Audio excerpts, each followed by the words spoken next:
Talk about bees. Welcome back to Two Docs and Mike Radio broadcast. We just finished our most recent segments to continue to talk about sexual intelligence and irresponsibility that we as humans can display. Please, before I go any further, please follow us on www.twodocsandthemic.com as well as Facebook, Instagram, and Twitter.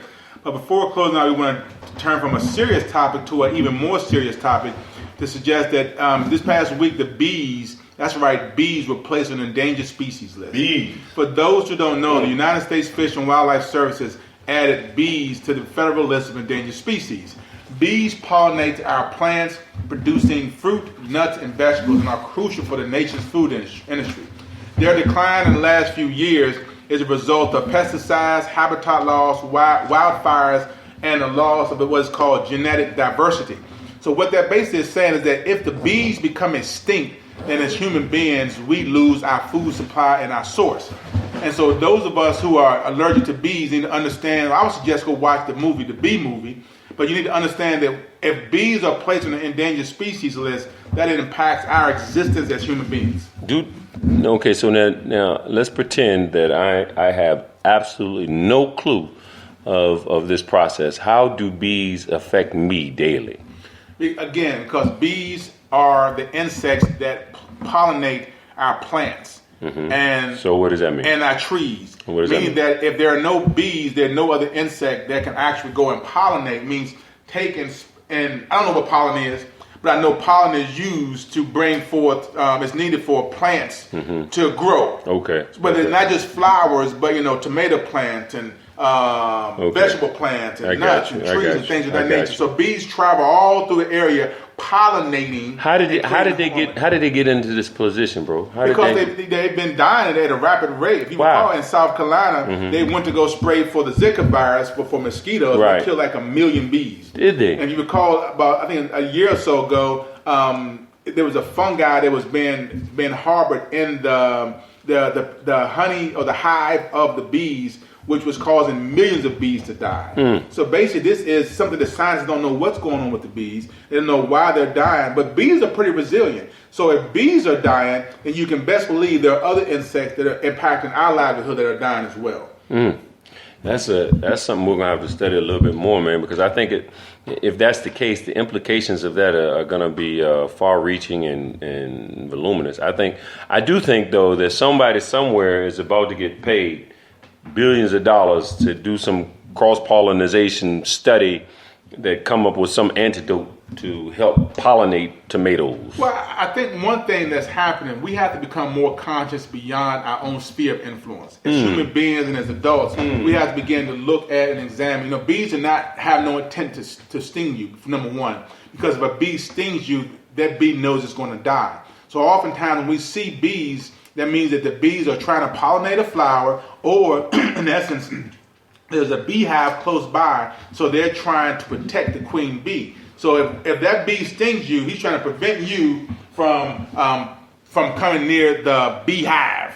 Beehive. So let me just say, so the bees were like, bees are like, what's the fighter planes in the Japanese in World War II? Like ninjas or kamikazes? Kamikazes. Yeah, I didn't know they stung you and died. Yeah, man. So they like kamikazes. They like, I'm going to give my life to protect this nest. To protect the queen bee. Because the queen bee is the one that's producing the honey. Why does the queen bee get that status? Because she is a BB. She's a big bee. Would you sting for your bees? Would I sting for my bees? That's a great theoretical question. Yeah, I don't know. I mean, I don't know that I would sting as a kamikaze. I don't know that I would sting. Yes, because my bees are my children. All right. So yes, I would protect my children. I would sting you to protect my children. That's right. You give your life. I won't give my life now. That's what I'm asking you about the kamikaze. Yeah. Kamikazes, when they fly that plane, they know they're gonna let that plane hit that boat, and they're gonna give that one life they got. No, I wouldn't do that. No, because I got other children. So if I give my life with one child, what about the rest of the children? The one can say, man, my daddy loved us all. He did this for me. But I want to live. I gotta live. We just talked about Yeah, I you gotta at live. 50. We just talked about you at 50. That's what I was just saying. Doing yoga and swimming. I wanna live. I got you, bro. I ain't mad at you. I gotta live. You know what? I think the reality, I was coming over here today and I was realizing how selfish I am. Right? I was realizing how selfish, how I feel like I give so much, but there's certain things that I do without thinking that are kind of selfish. And I think the truth is where I'm coming to at 45 is it's not that bad because I need some things for me in order that I can continue to give to other people. I think that in order to survive and reach the age, my grandmother's 85, Wow. that you have to employ a level of self-centeredness and perhaps some selfishness. Meaning that Yes. sometimes you gotta learn to say no. That's And right. You gotta learn to do some things for yourself. My grandmother said something to me this past weekend I thought was profound. I said, Gramps, why you stay in the house all day long? And she said, son, because I want to. I don't feel like being bothered with a whole lot of who struck John. And so I'm like, wow, it's good enough for me. You got to be able to distance yourself from the drama. Well, who sometimes. struck John? Who? I don't know who struck John, man. Yeah, man. I'm gonna tell you something. That's the truth, man. I'm gonna tell you that's the God's truth. I spent this Saturday all day with my son, and normally, you know, it's a couple of hours here, a couple of hours there, and I mean, literally. And even when we're like, even if I'm with him and I take him out and I come back home, he'll be in his room and I'll be in another room. But we spent all Saturday in the cute car, right up underneath each other. Wow. And he got on my nerves some kind of tough, and I got on his nerve. But at the end of the day, right, I'm still. When we get out at the store, I'm like, come here, give me a hug, give me a kiss you on your forehead, not Weezy style, but let me kiss you on your forehead. Oh, no Birdman Weezy. No. But I mean, the reality is that, bro, I realized in that one instance that he's going to be gone in 3-4 years, meaning I had all of his attention for 6 hours or 7 hours. In 3 years or 2 years, in 2 years, I ain't gonna have that. He gonna give me like 60 minutes in a day.